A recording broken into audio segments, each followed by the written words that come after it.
Skylar whispered something in Terence's ear, and Terence's scaly body rippled in fear. He felt so alone without Teresa and the Barnacles. Terence's one eye focused steadily on what could possibly be an enemy, and he thought of reasons to win him over. A log holding the weight of Terence and Skylar cracked and splintered beneath them, and Darius's highly sensitive nostrils began to detect the scent of another dragon.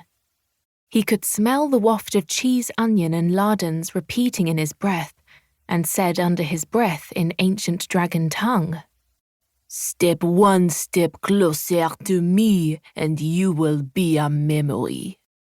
Terence was now shivering and shaking all over. He understood this language well enough. It oddly sounded Icelandic. He reached up and stood on his hind legs, so he was now about level with Darius's chin. "I'm not here to cause a war. I come in peace," he uttered gruffly. The French dragon was now staring with glowing amber eyes deep into Terence's soul. Skylar, meanwhile, was drinking water and had decided to climb up Darius's scaly back. It was almost an adventure in itself. She reached the top of his head and whispered in his ear. He flinched slightly and eyeballed Terence.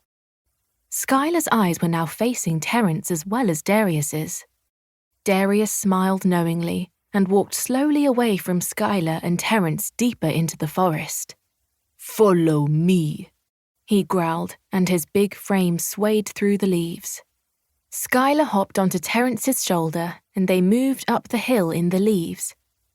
Deep in a cavern in another dormant volcano, Terence received his first view of what could only be described as a dragon gathering.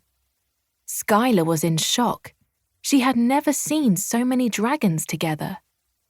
A beautifully decorated Indian dragon with glorious colours of purple, blue, and pink, and with what seemed to be gold piercings, glared at Terence, as well as a Chinese dragon who looked like something like the dragons from the Chinese New Year, as well as the American dragon who had a cowboy hat on and was whistling the Star-Spangled Banner.